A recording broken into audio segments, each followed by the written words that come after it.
అధ్యక్షులు ఎవరు? ఈయనేమన్నా అధ్యక్షుడే పార్టీ అయితే ఈయన అధ్యక్షుడికి ఏమన్నా కాదు కాదు కదా. పార్టీ అధ్యక్షుడు ఈ రోజుకి వ్యవస్థాపక అధ్యక్షులు ఎవరు అంటే ఎన్టీ రామారావు గారే అంటారు. ఇంకా నాది అనటంలో అర్థం లేదు.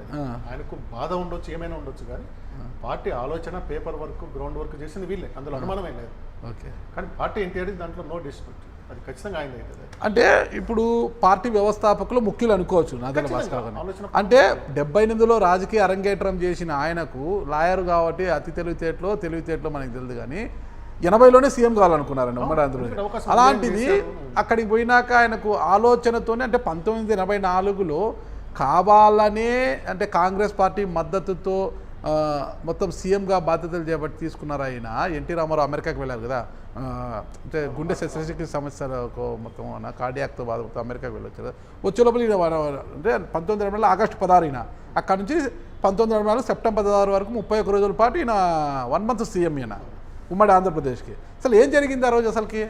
అది వచ్చేలోపు జరగలేదు, వచ్చేలోపు కుట్ర జరిగింది.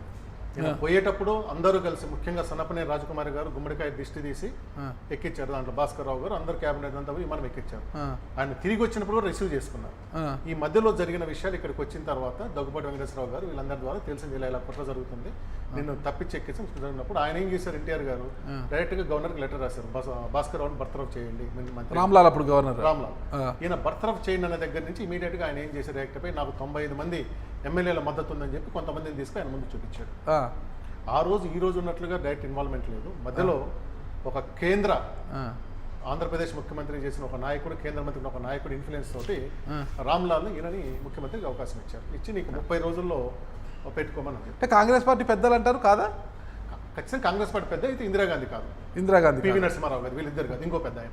ఓకే, ఇంకొక పెద్ద ఆయన. రామ్లాల్ని ఫోర్స్ చేసి అంటే ఏముంటుందంటే ఇప్పుడు లాంటి కమ్యూనికేషన్ ఆ రోజు లేదు. మేడం చెప్పారు ఈయనకు సపోర్ట్ చేయండి, మేడం అభిష్టానం ఇతను పెట్టాలి, ఎన్టీఆర్ని తప్పించాలి.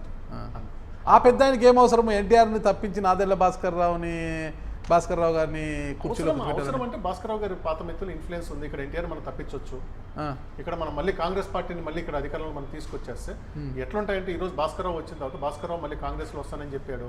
ఏమైతుంది ముందైతే ప్రచారంలో 83 ఎన్నికల ప్రచారంలో ఇందిరాగాంధీ మీద బాగా అటాక్ చేసిన ఎన్టీఆర్ తప్పిస్తాం కదా, ఇలాంటి ఆలోచనతో జరిగింది. ఓకే, అంటే ఆ రోజు నాదెళ్ల భాస్కర్ రావు గారు మరి 1 మంత్ సీఎంగా అయితే అయ్యారు. తర్వాత తన బలాన్ని ఎందుకు నిరూపించుకోలేకపోయారు ఆ రోజు? ప్రధానంగా వీళ్ళు చెప్పేది ఏంటంటే, ఈయన ఎవరినైతే 95 మంది ఎమ్మెల్యేలు తీసుకెళ్లారు వాళ్ళలో ఎమ్మెల్యేలు లేరు, 10 మందో 15 మందో లేక 21 మంది ఆయన క్యాబినెట్లో ఉంది, వాళ్ళ పైన 10-15 మంది ఉంటారు. వాళ్ళు కూడా నికరంగా నిలబడతారో లేదో చెప్పలేము. సామాన్యులని ఎమ్మెల్యేలాగా తీసుకెళ్లారు, వాళ్ళ ఐడి కార్డులు కానీ ఏది కానీ చెక్ చేయకుండానే గవర్నర్ అవకాశం ఇచ్చాడు అనేది వీళ్ళ ఆరోపణ. ఓకే, వీళ్ళు ఎమ్మెల్యేలా కాదని నిర్ధారణ చేయకుండా ఇచ్చేసారు అన్నమాట. సో మీరు బల నిరూపణ చేసుకోమని చెప్పారు. ఓకే, ఆ ఎపిసోడ్ వల్ల నేను రామ్లాల్ గారి తర్వాత ఆయన కూడా చాలాసార్లు చెప్పారు.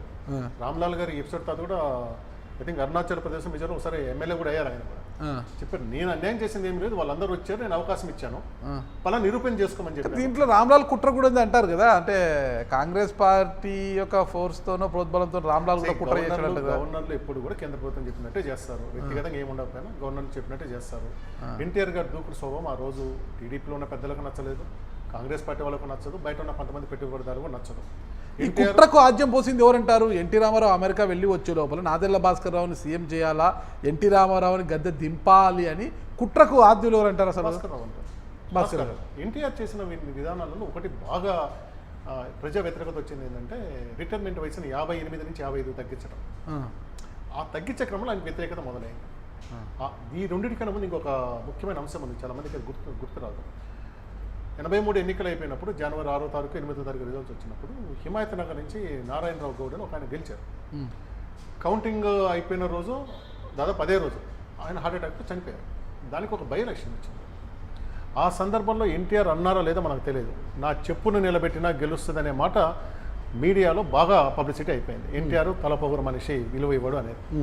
ఆ బై ఎలక్షన్లో ఎవరికి అవకాశం ఇచ్చారంటే పర్వతనేని ఉపేంద్ర వచ్చి పోటీ చేశారు టీడీపీ తరఫున. అప్పట్లో ఆయన ఉపేంద్ర నాన్ లోకల్, పార్టీ పెట్టిన రోజు ఉపేంద్ర అంత సీనియర్ కాదు, అధికారంలో వచ్చిన తర్వాతనే ఉపేంద్ర అంత ఇన్వాల్వ్మెంట్ ఉంది.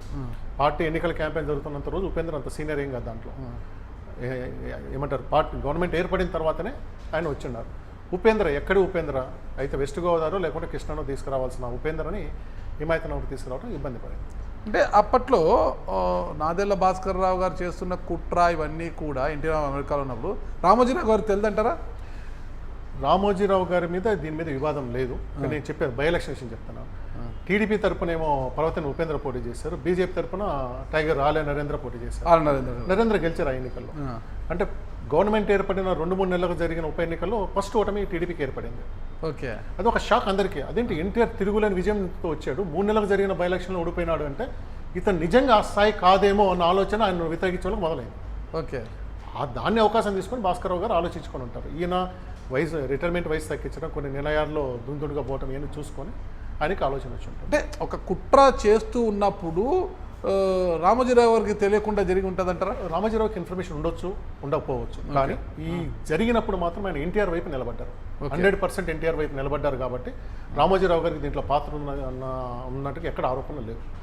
ఓకే, ఎందుకంటే ఆయన ప్రత్యక్షంగా ఈనాడు నిలబడి అసలు ఇదంతా రాసింది ఈనాడే, వాళ్ళ ఎమ్మెల్యేలు కాదు, ఒకళ్ళ ఫోటోలు పెట్టి మొత్తం రాసుకుంది ఈనాడే కాబట్టి రామోజీరావు దాంట్లో అక్కడ నిందించలేదు. మరి ఆ కుట్రతో బల నిరూపణ చేసుకోలేకపోవడము, ఆయనని బర్తరఫ్ చేయడము ఇవన్నీ జరిగిపోయినాయి. ఆ తర్వాత మళ్ళీ కాంగ్రెస్ పార్టీకి రీఎంట్రీ ఇచ్చాడు. ఇదైనా మధ్యలో చాలా జరిగింది. ఈయన రామ్లాల్ని తప్పించేశారు. ఇందిరాగాంధీ ఏం చేశారంటే ఇతను సరిగా చేయలేని రామ్లాల్ని తప్పించేసి శంకర్ దయాళ్ శర్మని తీసుకొచ్చారు గవర్నర్గా. శంకర్ దయాళ్ శర్మ ఏం చేశారంటే మీకు అసెంబ్లీ లోపల కూడా ఒక పొగ బాంబు పేలిందని ఒక ఆరోపణ ఉంది. అయితే అది సభలో కాదు, సభ బయట పేలిందని ఆరోపణ ఉంది. అంటే విజయవాడలో హైదరాబాద్ అసెంబ్లీ ముందు జరిగిందని ఒకళ్ళు అంటారు, కాదు సభ లోపలే జరిగిందని ఇంకొకళ్ళు అంటారు. మొత్తం మీద గందరగోళమైన పరిస్థితి.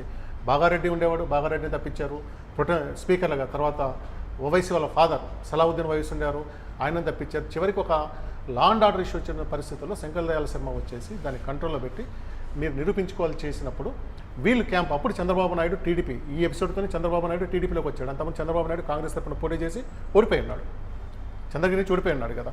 సో ఈ ఎపిసోడ్తోనే మళ్ళీ ఆయన ఎన్టీఆర్ మామకి దగ్గర అయినాడు. మొత్తం క్యాంపుని ఢిల్లీలో తీసుకుపోయి పార్లమెంట్ దగ్గర పెరేడ్ చేశారు. తర్వాత నంది హిల్స్, బెంగళూరు దగ్గర నంది హిల్స్లో పెట్టారు.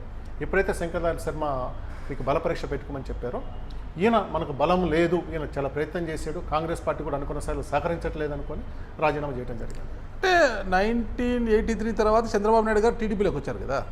1978లో ఆయన కాంగ్రెస్ పార్టీకి గెలిచారు. అప్పుడు 84లో వచ్చారు అనుకోండి చంద్రబాబు. అదే ఇంకా 84. అంటే ఈ సంక్షోభానికి ముందు వచ్చారా తర్వాత వచ్చారా అది కరెక్ట్గా తెలియదు. అఫీషియల్గా తిరిగింది మాత్రం ఈ సంక్షోభం నుంచి ఆయన బాధ్యతలు తీసుకుని తిరిగారు. ఎందుకంటే ఇది జరిగింది ఆగస్టులో. ఏమి అంటే ఐ థింక్ చేరి ఉంటారేమో, ఉండొచ్చు కానీ అఫీషియల్గా లేకుండా ఏదో సాధారణంగా రోజు కలవటం. అంటే ఆయనకు తెలియవంట విషయాలు ఆయనకు తెలియకుండా జరిగింటాయి అవన్నీ కూడా. నాదెళ్ల భాస్కర్ రావు గారు ఎపిసోడ్ అదంతా కూడా కరెక్ట్గా చెప్పలేము. ఎందుకంటే ఆ రోజున్న ఇన్ఫర్మేషను టెక్నాలజీ ఏమి తక్కువ ఉండటం వల్ల పెద్దగా మనం చెప్పలేని పరిస్థితి అది. ఇప్పుడు ఎన్టీ రామారావు గారికి నాదెళ్ల భాస్కర్ రావు గారికి బాగా దగ్గర సంబంధాలు ఉన్నాయి. ఇద్దరు కలిసి పార్టీ పెట్టారు. ఎన్టీ రామారావు గారు పార్టీ పెట్టారు. దానికి వ్యూహకర్త అంతా కూడా నాదెళ్ల భాస్కర్. అక్కడ బాగుంది. ఎక్కడ కూడా చంద్రబాబు నాయుడు గారికి నాదెళ్ల భాస్కర్ రావు గారికి సంబంధం లేదు. ఇక్కడ 84 తర్వాత మరి ఆ సంక్షోభం, దాని తర్వాత జరిగిన పరిణామాలతో తిరిగి నాదెళ్ల భాస్కర్ రావు కాంగ్రెస్ పార్టీలోకి వెళ్ళిపోయారు. చంద్రబాబు గారు కాంగ్రెస్ పార్టీ టీడీపీకి వచ్చి కంటిన్యూ అవుతూ వస్తున్నారు. కానీ నాదెళ్ల భాస్కర్ రావు గారు బతికినన్ని రోజులు కూడా ఎవరికి ఇంటర్వ్యూ ఇచ్చినా చంద్రబాబు నాయుడిని తిడుతూ వచ్చాడనమాట. అంటే ఏంటి సంబంధం లేకపోయినప్పటికీ ఏం చెప్తారంటే మా ఇద్దరి మధ్యలో చిచ్చు పెట్టింది చంద్రబాబు నాయుడే అనేది ఆయన చెప్తారు.